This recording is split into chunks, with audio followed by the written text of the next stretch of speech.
करताल।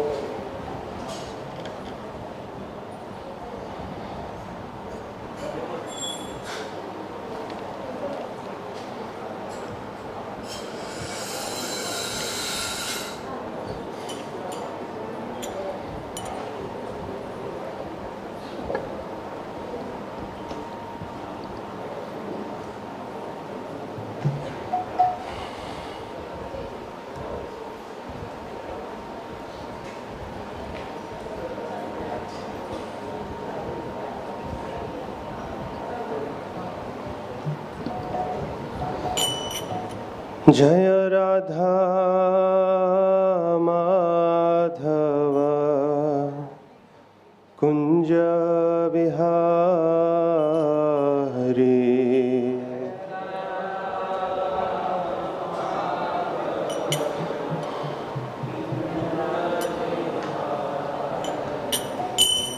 जय राधा माधव कुंज बिहारी।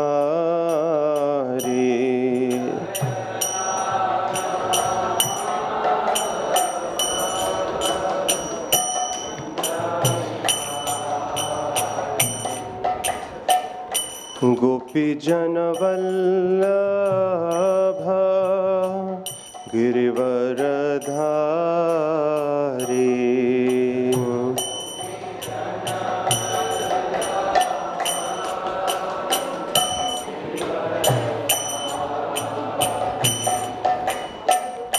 गोपी जन वल्लभ गिरिवरधारी।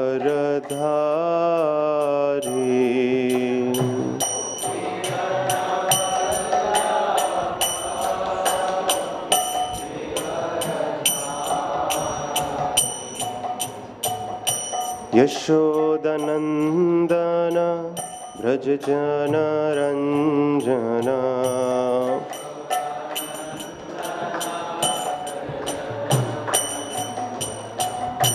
यशोदनंदन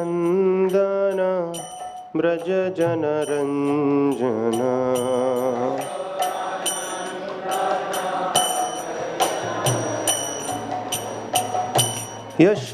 यशोदनंदन ब्रज जन रंजना।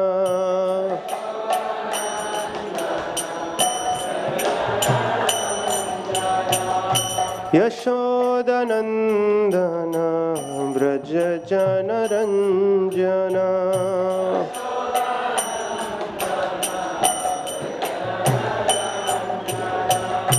यमुना तीरा वनचारी।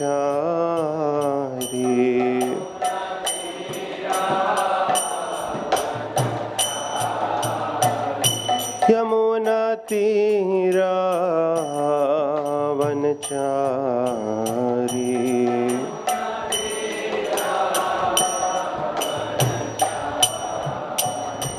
जय राधा माधव कुंज बिहारी।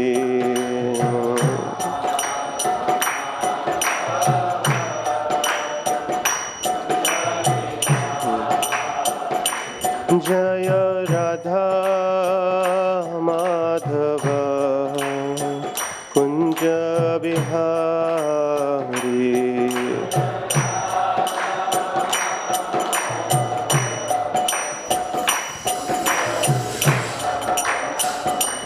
जय राधा माधव कुंज बिहारी।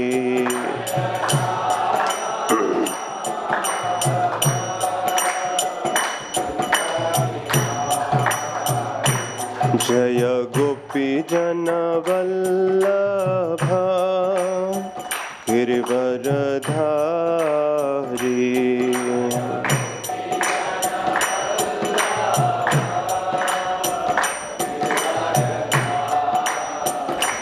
जय गोपी जन वल्लभ गिरिवरधारी।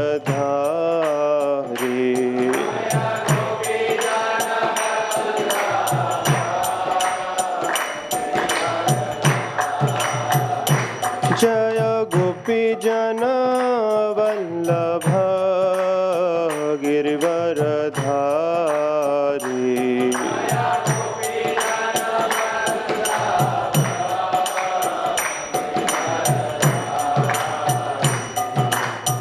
यशोदनंदन ब्रज जन रंजन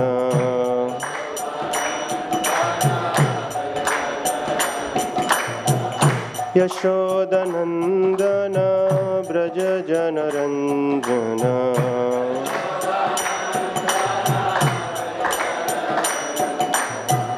यशोदनंदन ब्रज जन रंजन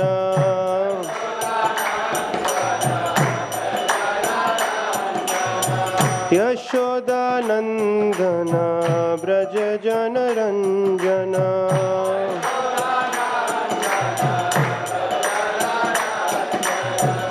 यमुना तीरा वनचारी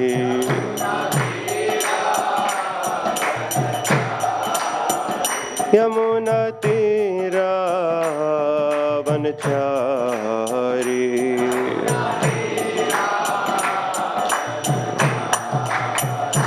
जय राधा माधव कुंज बिहारी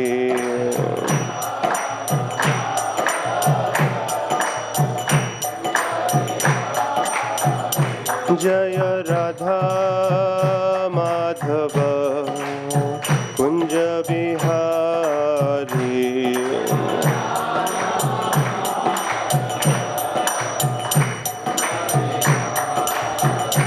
जय राधा माधव कुंज बिहारी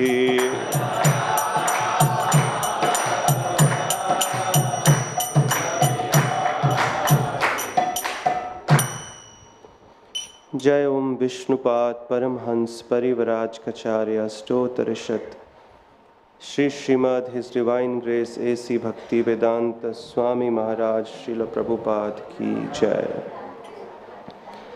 जय Om Vishnupada Paramahamsa Parivrajakacharya Ashtottarashata Shri Shrimad His Divine Grace Srila Bhakti Siddhanta Saraswati Goswami महाराज प्रभुपाद की जय। अनंत कोटि वैष्णव वृंद की जय। नामाचार्य श्रील हरिदास ठाकुर की जय। प्रेम से कहो श्री कृष्ण चैतन्य प्रभु नित्यानंद श्री अद्वैत गदाधर श्रीवासदि गौर भक्त वृंद की जय। श्री श्री राधा कृष्ण गोपीनाथ श्याम कुंड राधा कुंड गिरि गोवर्धन की जय। गंगा माई जमुना माई की जय। तुलसी देवी भक्ति देवी की जय। श्री हरिनाम संकीर्तन की जय। All glories to the assembled devotees. All glories to the assembled devotees. All glories to the assembled devotees. All glories, all glories, all glories to Sri Guru and Sri Gauranga. Om Namo Bhagavate Vasudevaya.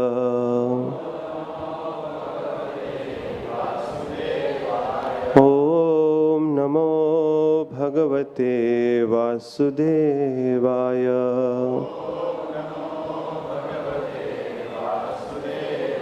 Om Namo Bhagavate Vasudevaya.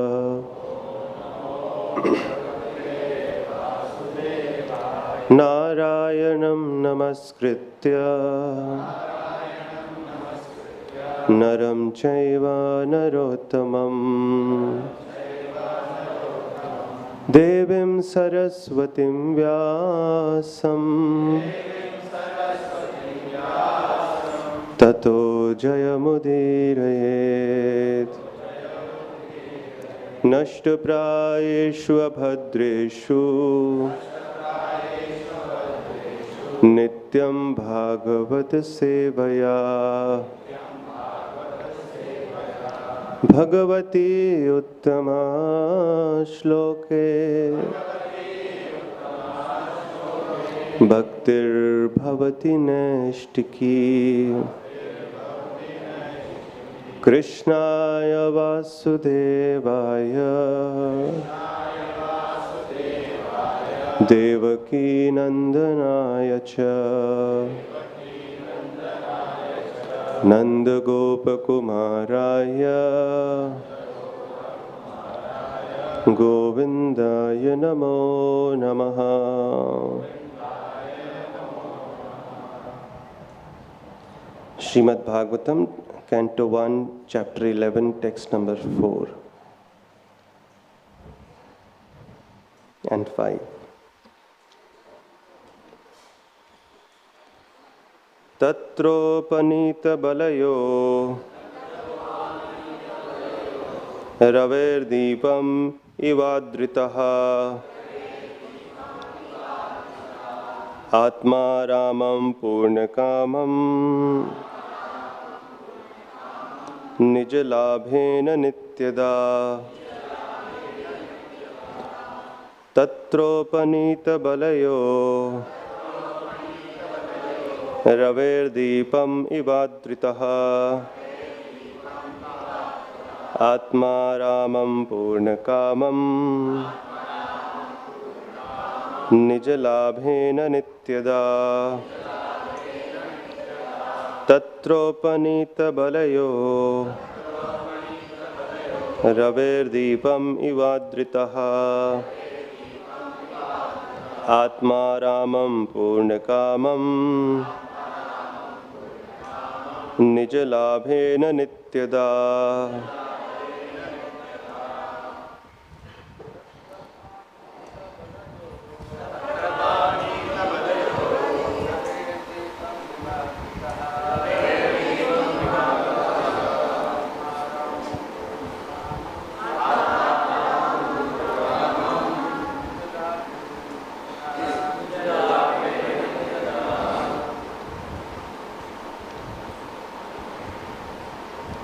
Mataji's.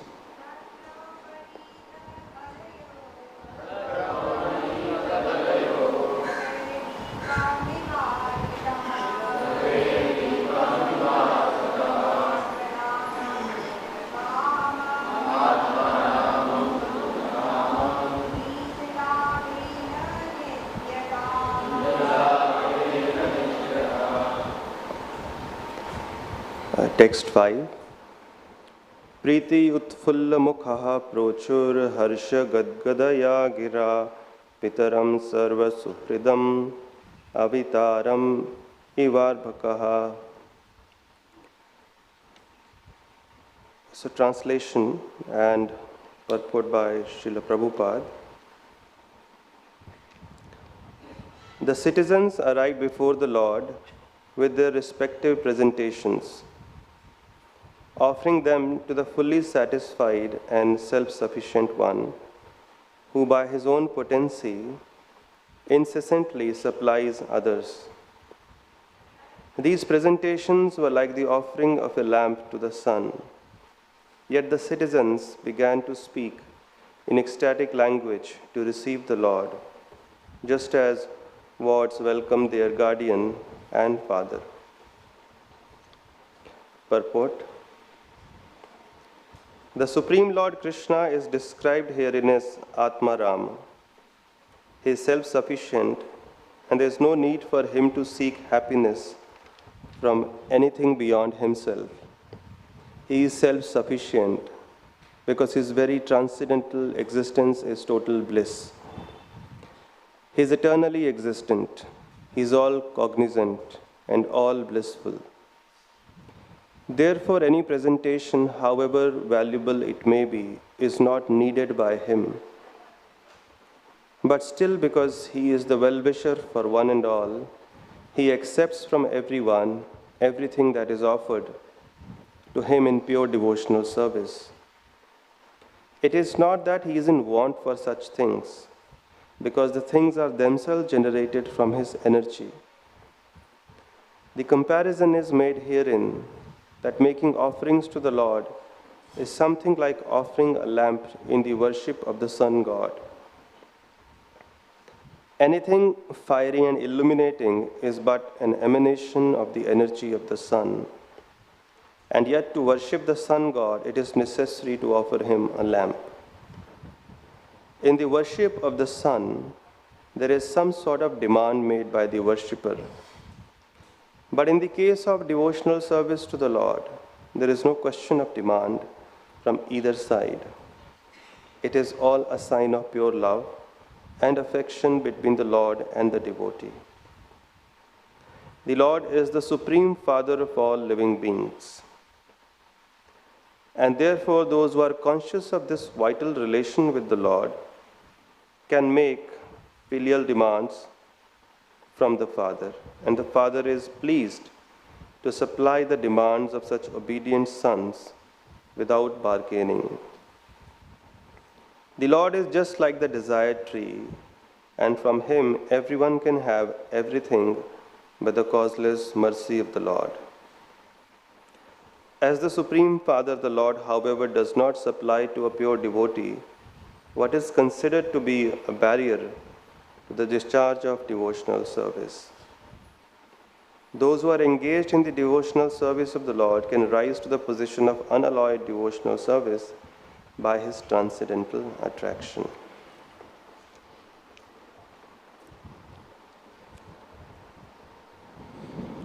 Om Ajnanatimirandhasya Jnananjana Shalakaya Chakshurunmilitam Yena Tasmai Shri Gurave Namaha.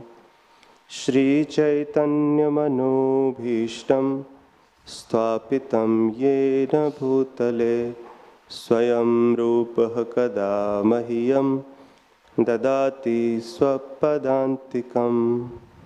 Vandeham Shri Guruh Shri Yuta Padakamalam Shri Gurun Vaishnavamscha Shri Rupam Sagrajatam Sahagana Raghunathanvitam Tam Sajivam Sadvaitam Savadhutam Parijana Sahitam Krishna Chaitanya Devam Shri Radha Krishna Padan Sahagana Lalita Shri Vishakhan Vitamscha. He Krishna Karuna Sindhu Dina Bandho Jagatpate Gopesha Gopika Kanta Radha Kanta Namostute. Tapta Kanchana Gaurangi Radhe Vrindavaneshwari Vrishabhanusute Devi Pranamami Haripriye. Vancha kalpatarubhyascha kripa sindhubhya evacha patitanam pavanebhyo vaishnavebhyo namo namaha. Jaya Shri Krishna Chaitanya Prabhu Nityananda Shri Advaita Gadadhar Shri Vasadi Gaura Bhakta Vrinda. Hare Krishna Krishna Krishna Hare Hare Hare Rama Rama Rama Hare Hare.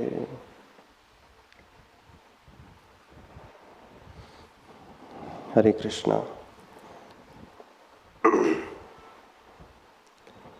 So this is Krishna returning to Dwarka. The battle of Kurukshetra is over, and Krishna's nature is, although the scriptures describe that he has nothing to do, but his nature is that he is always working towards the satisfaction of his devotees. He is living in Dwarka, but when the Pandavas needed him, he was with them. And now the battle is over, he realizes that the residents of Dwarka also are hankering for his association, and Krishna is returning. And how Krishna is welcomed by the Dwarkavasis is being described here by Shukadeva Goswami. So when the Lord enters Dwarka, he blows his conch shell, Panchajanya, and all the residents of Dwarka, they become ecstatic because Krishna is their life and soul. And Krishna was away for such a long time, and his return now was as if life was returning to their lifeless bodies. So they run, all of them run to welcome Krishna with presentations. So now Srila Prabhupada explains here that Lord Krishna is also known as Atma Ram. That means he is self-satisfied. He doesn't need any outside source to give him happiness. He is also known as Apta Kama. He is without any desires. But still, when there is pure love, the feelings of awe and reverence are absent. And whenever there is love, there has to be some exchange. So just like a child loves his mother, and that exchange is spontaneous. As it is said, to love means to serve means to please. If there is love, then there is naturally an inclination to serve the object of our love. Nobody has to come and teach us. So similarly, because there is pure love between the Lord and his devotees, so the devotees want to offer the best they have to the Lord. And the Lord also loves his pure devotees so much that he also wants to serve them. He also wants to offer them the best. Srila Prabhupada writes in one of the purports that Krishna always reserves the best for his devotees. The best things he only gives to his devotees. So, even though he is the maintainer, he is the creator, he is the proprietor of everything, but when a devotee offers him anything in pure love, Krishna accepts it as something very significant. So he's not so much worried about the externals, what is offered. He's mainly concerned with the bhav or the intention with which it is offered. That's why in the Bhagavad Gita he says, even if you offer me something like patram, pushpam, palam, toyam. Now Srila Prabhupada writes in the purport, tulsi leaves, water, fruit, or a flower. But if it is offered with love and devotion, then Krishna accepts it. That is the main ingredient. But if we read the episode of Dhruv Maharaj, when Narad Muni is instructing him as to how he could worship the Lord in the forest, he says according to time, place, and circumstance, he says you can offer him roots, fruit, and even if nothing is available, you can offer him freshly grown grass. So now, here it is about the patram. Even if it is not tulsi leaf, but that's all, if a person has freshly grown grass, and if it is offered with love and devotion, Krishna will accept that also. Is that kind of master. Now in this world we find so many masters, suppose it's their birthday or marriage anniversary, and if we take for them as present some freshly grown grass, they will not be impressed. But Krishna, because he's only worried about the intention, the whole world sees us outside in, but Krishna sees us inside out. And because that is the main qualification, therefore anyone, whether one is a child, a grown-up man, from any status of life, whether somebody is rich or poor, they may not be able to offer anything externally, but the bhav is something that everybody can offer. Therefore, in the Srimad Bhagavatam, we find the examples of Dhruva, Prahlad. We find the example of Gajendra. Externally, the body of an elephant is not that great. He is considered less intelligent, dumb animal. But he offered beautiful prayers with intention. And then Lord Vishnu actually arrives to protect him. He's offering him a lotus flower. The Lord accepts that. So, even if he cannot offer anything externally, because the Lord is only concerned with the intention, if offerings are made within the mind also, the Lord will accept it. So there cannot be any excuse for a person to not engage in devotional service because of lack of facilities. And when people say, I cannot do it, I don't have this, I don't have time, it's basically lack of desire. Because the Lord accepts even those things which are offered within the mind if they are offered with love.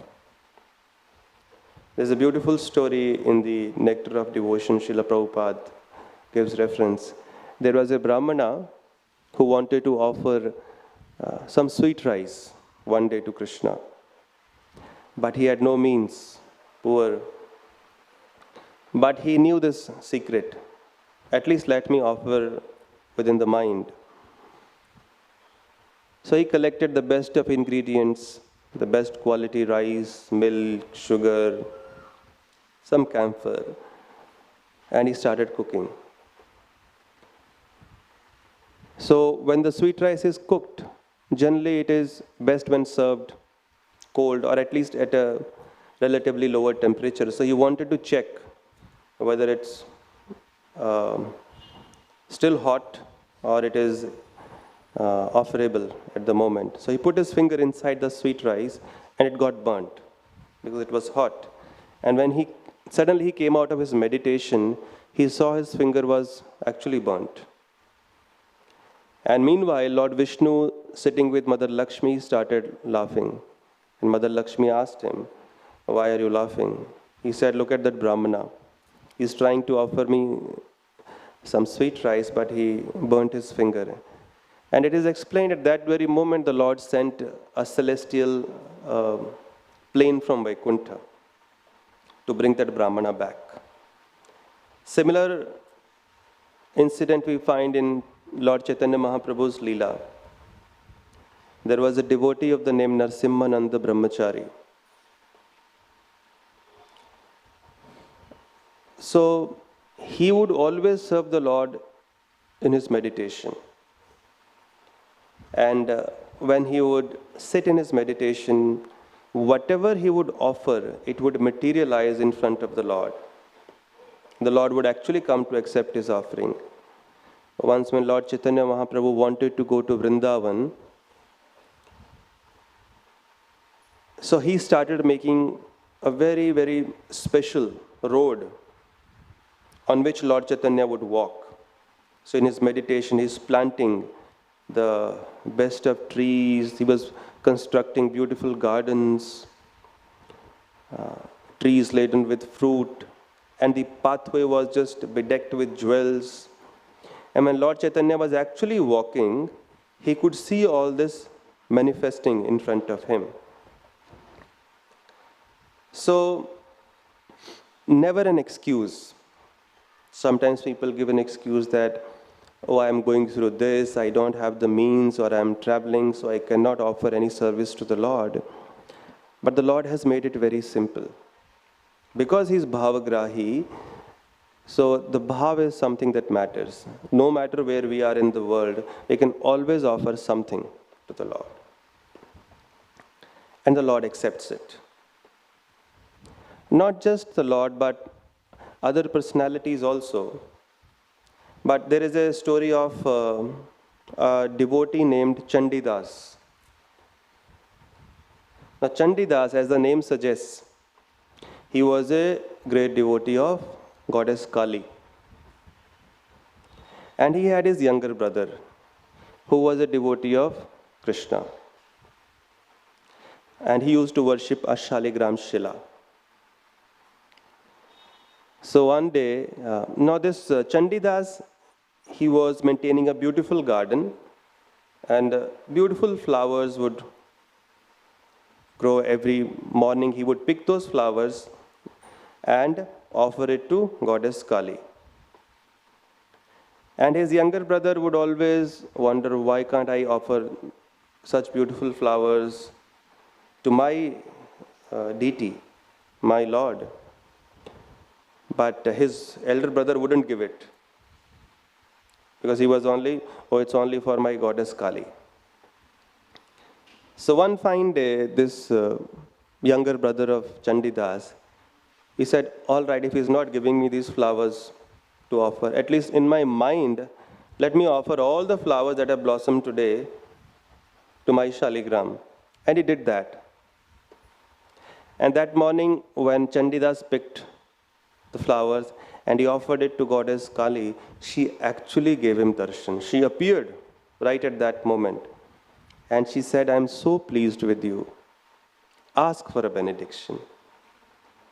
So Chandidas was bewildered. What happened suddenly?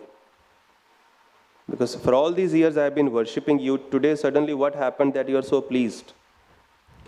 And she said, because today you offered me a flower which is the Mahaprasad of the Supreme Lord. Therefore I am so happy. I feel blessed with this offering. So ask for a benediction. And Chandidas was thinking, so is it really true that you get happier when what is offered to the Lord is offered to you? She said, of course, we all are happy. Then Chandidas decided to become a Vaishnava. And then we know how some exalted scriptures, poems, bhajans Chandidas has written that even Lord Chaitanya would use to relish.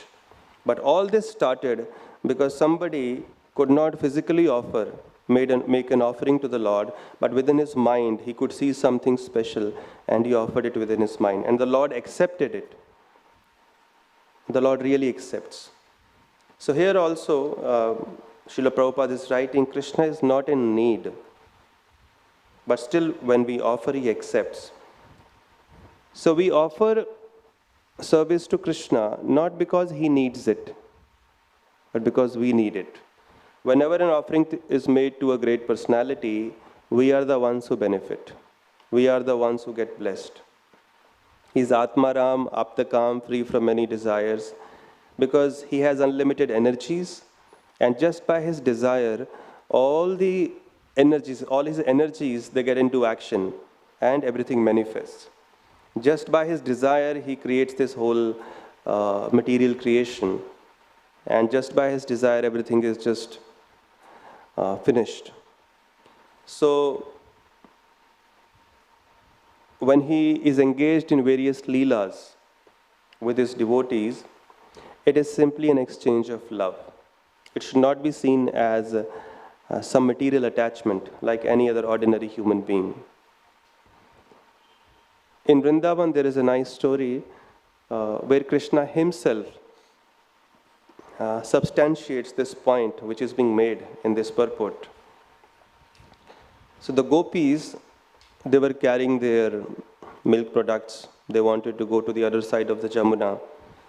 On their way, which would usually happen, they meet Krishna.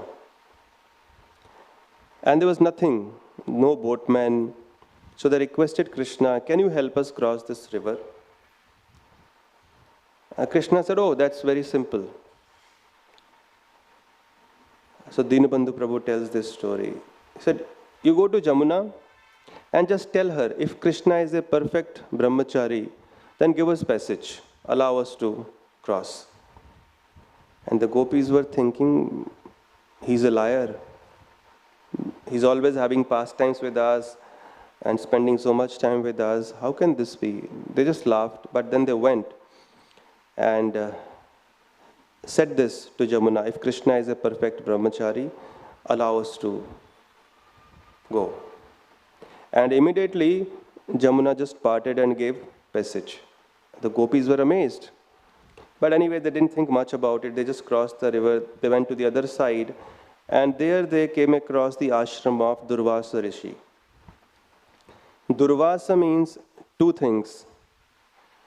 One who subsists only on the juice from Durva grass. And Durvasa also means one who is shabbily dressed, not very nicely dressed. Now that's a sophisticated way of saying, but Durvasa Rishi doesn't wear any clothes. But nobody can call him by that name, so they say Durvasa, badly dressed. Maybe because he gets so angry so easily. So they say shabbily dressed, not nicely dressed. So as soon as the gopis saw a saintly person, they offered all that they had to Durvasa Rishi. Please accept this, please accept this. So it's a fact that the Lord, when He accepts our offerings, we get blessed. And when His representatives, they accept our offerings, we receive countless blessings in return, if they simply accept. So we don't have to have, like in the movies or TV serials we have seen, somebody has to stand like this and a light comes out of his hand and it has to bathe us, then only we are blessed. As soon as a saintly personality accepts our offering, we are blessed. So we don't have to like literally force him to put his hand on our head or anything like that. So Durvasa Rishi, he ate everything up, whatever they had in one moment. Everything was finished. And the gopis offered their pranam. Now they wanted to return. They requested Durvasa Rishi, how will we go back? There is Jamuna in the middle. So don't worry, just tell Jamuna, if Durvasa Rishi has not eaten anything for months, give us passage. And they were like, what is happening today? So they said, anyways, let's try. They went and Yamuna again gave passage. Divided into two halves and gopis could easily cross. Then they spoke to Krishna. Said, you said, you are a perfect Brahma. But before they went, when they saw this happening, Jamuna gave passage when we said Krishna is a perfect brahmachari. And we said, Durvasa Rishi, if he has not eaten for months, give us passage, both the times. So they were like, ye tino mile hue hain, the same party. So they said, ek ठग गुरु एक ठग चेला दोनों के बीच में ठगनी कि गुरु भी ठग है गुरु इज ए थीफ दुर्वासा उसका चेला कृष्णा इज आल्सो थीफ छलिया and he is a cheater and दोनों के बीच में there is another cheater that Jamuna who is listening to what we are saying although it is not true and she is also agreeing accepting it. But then they meet Krishna and inquired about this secret. So Krishna says,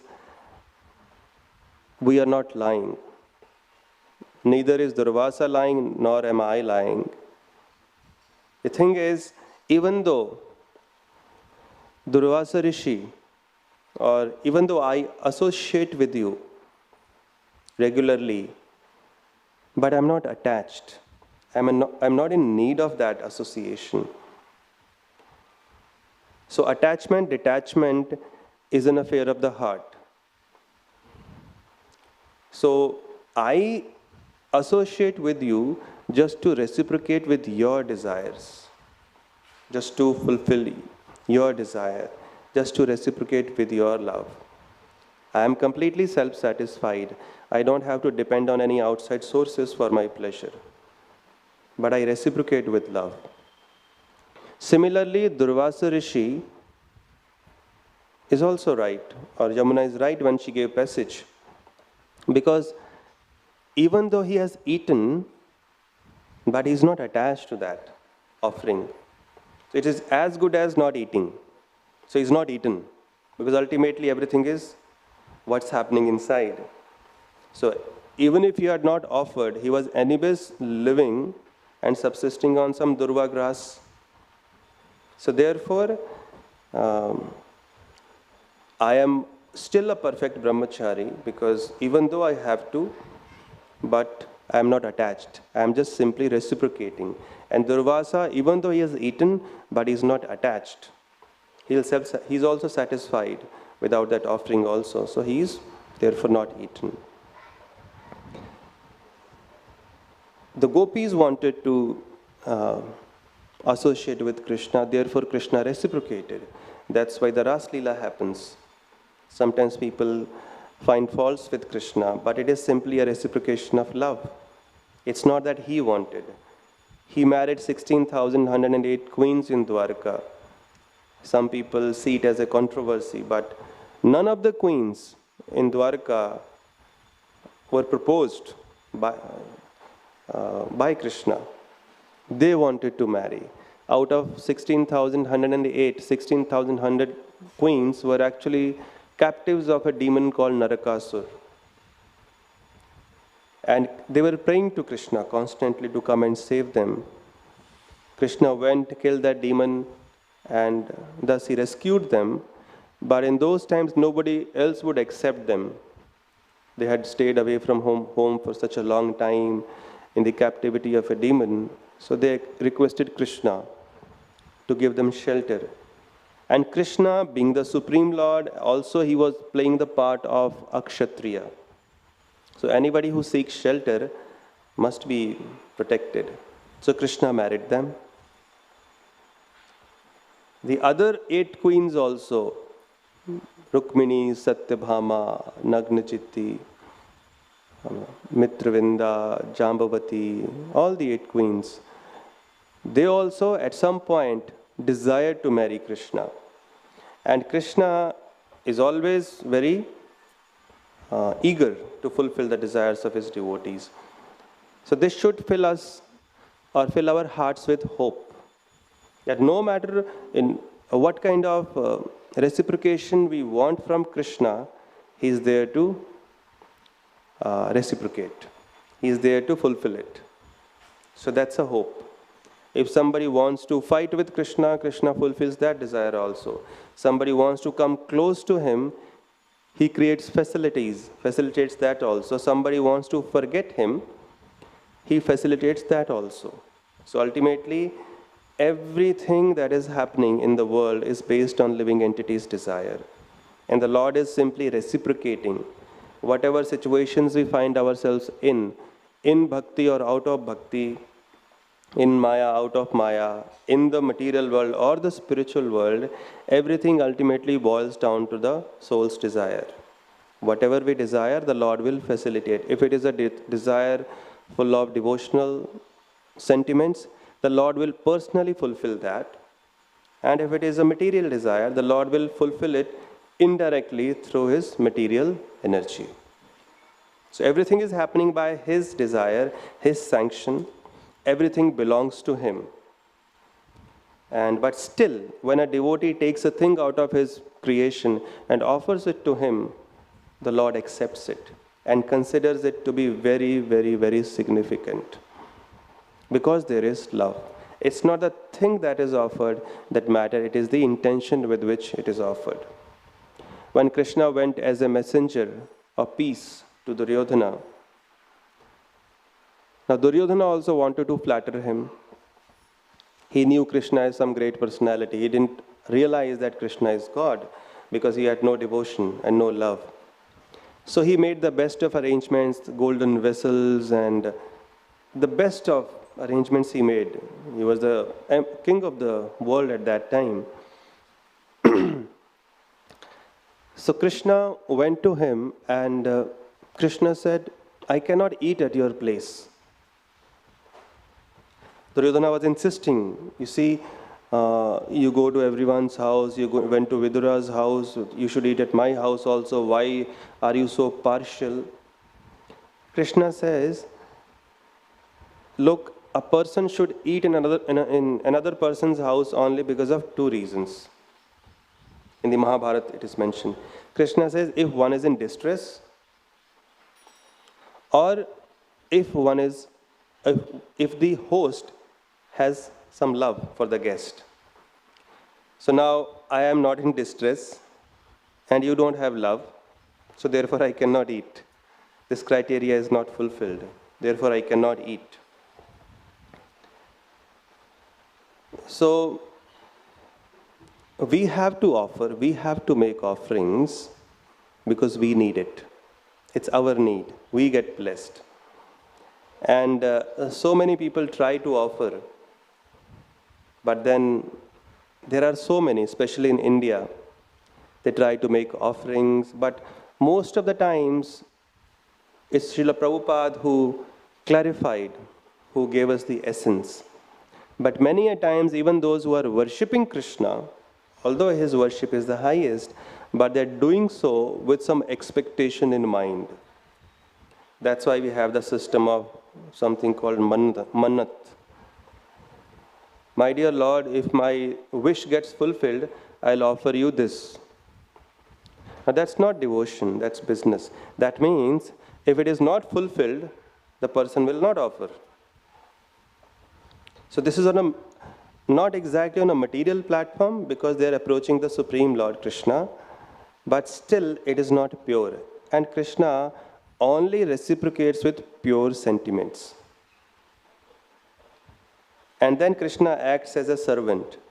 In the 5th canto, he mentions that anyone who develops love for me, I must fulfill all his desires.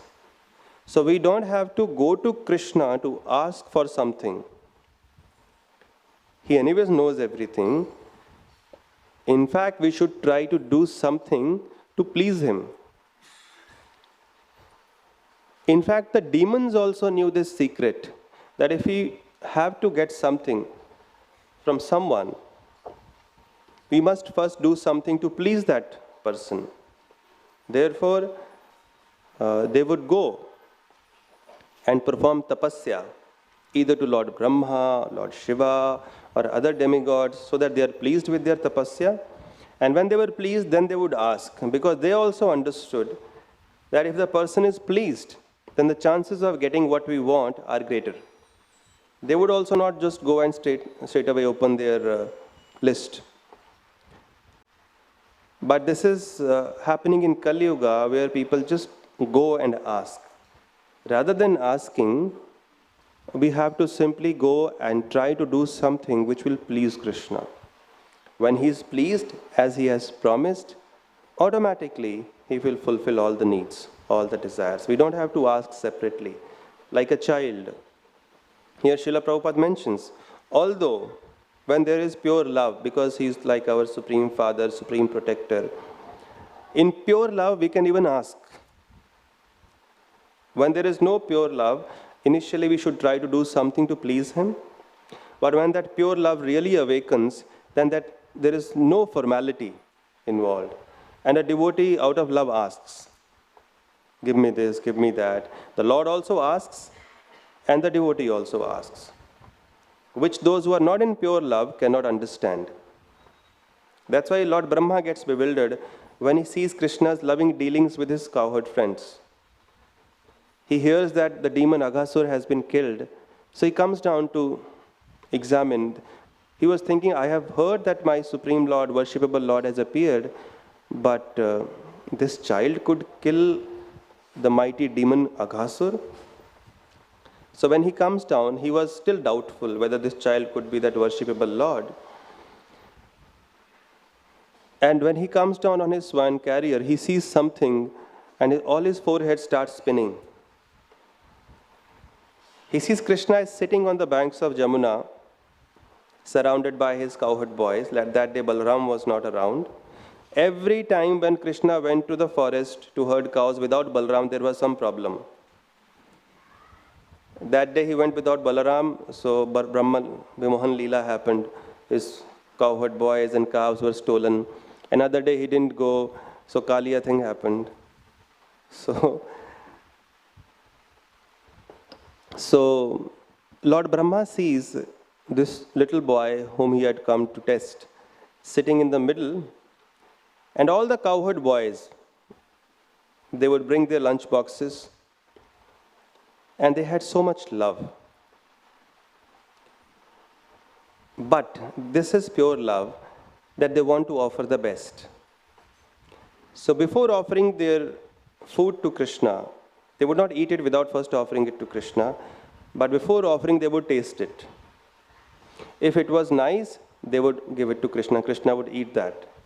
Of course, in offerings, we don't taste things, but this is pure love on which all formalities, they just get dissolved. So then, if it was not nice, they would keep it aside. So like that, the offering was going on. So Brahma was like already feeling dizzy, but then something happened that he almost fainted. So one of the cowherd boys, he had brought some chach. And Krishna said, okay, give it to him. He said, no. So Krishna tried to snatch the bottle or vessel, whatever he was carrying. So the boy, just in childhood, we have done that. If we don't want to share anything with the other children, we just put it in our mouth.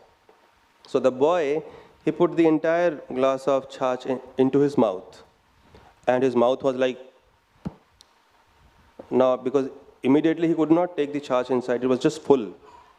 So Krishna, he just slapped with both his hands on both his cheeks, and they got pressed, and this buttermilk chach came out, and it made a trajectory, and Krishna opened his mouth and drank it. And that was too much for Brahma to handle. And that's when he got bewildered. It can't be my worshipable Lord. But these are the loving dealings. Because the residents of Vrindavan, they are at the highest platform of pure love. Therefore, Krishna never steps out of Vrindavan. He doesn't take even a single step out of Vrindavan. So, when we offer, there's no guarantee that the Lord accepts.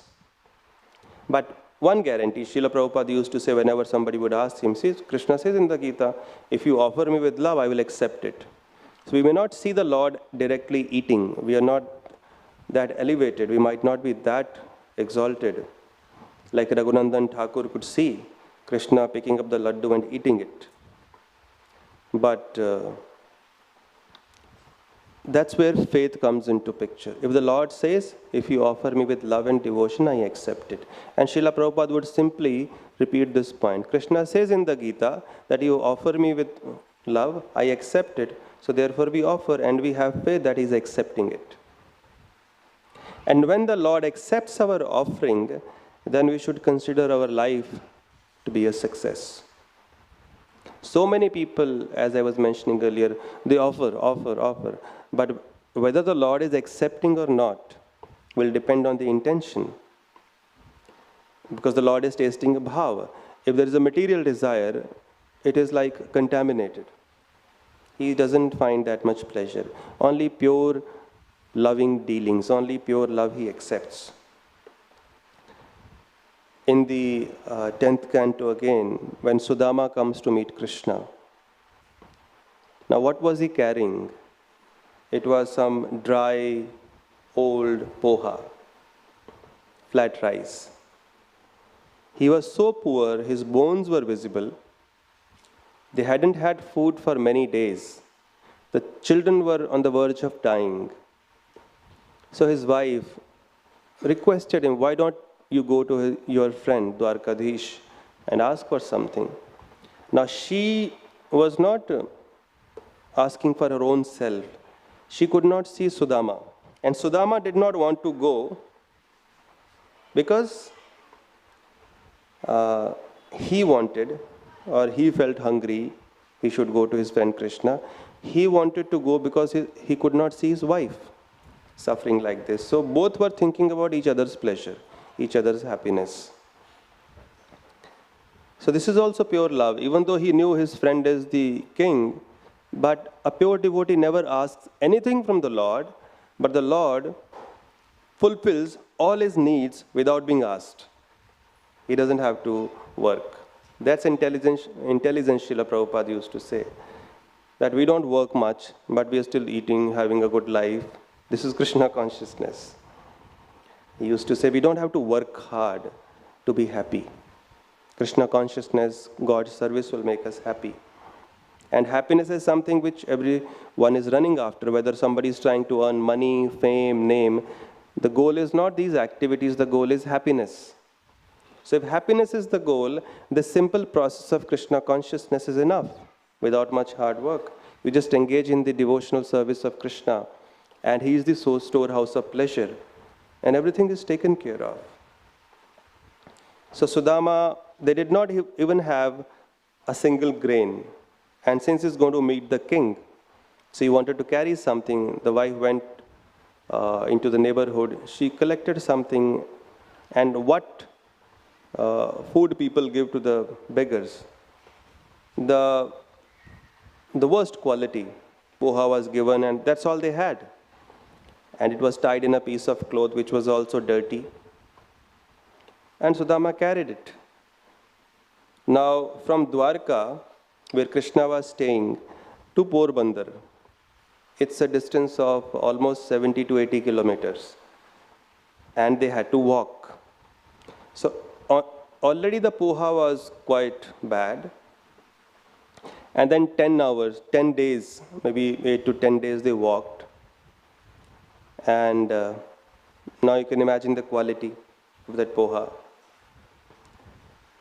And when he comes to meet Krishna, Krishna comes out running, embraces him, takes him inside his palace, and washes his feet. Personally, the Lord is serving his own devotee. It is also that Krishna was showcasing the principle of worshipping the Brahmanas. But more than that, it was a worship of his own devotee. He is serving. Because Krishna is serving, so Goddess Lakshmi is also, as Rukmini, serving Sudama. And they had conversations, they were remembering their childhood. Then finally, Krishna knew that Sudama was carrying something, but he was hesitant to now offer it. Because Sudama saw Krishna's opulence, he was thinking, how could I offer such a low-class thing to Krishna?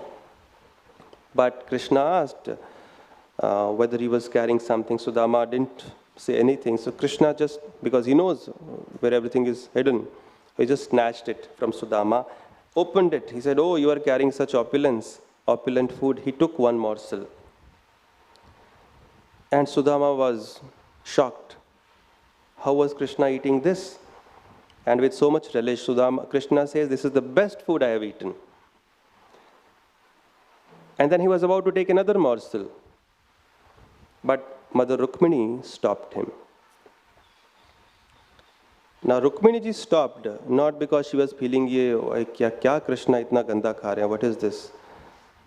Because Sudama was shabbily dressed, literally shabbily dressed, walking for so many days, and clothes were torn, and body was soiled. So Rukmini ji didn't stop Krishna ke itna. So she is also Goddess Lakshmi, and she understands the essence. She tells Krishna, my dear Lord, please do not eat it any further. Just by accepting one morsel of food, one morsel of this offering, already Sudama has become qualified to receive all the opulences that I can offer. She's Lakshmi. Lakshmi is goddess of fortune. He is already blessed now to receive all kinds of offerings because you have accepted it. Now, if you accept another morsel, I have nothing else to offer.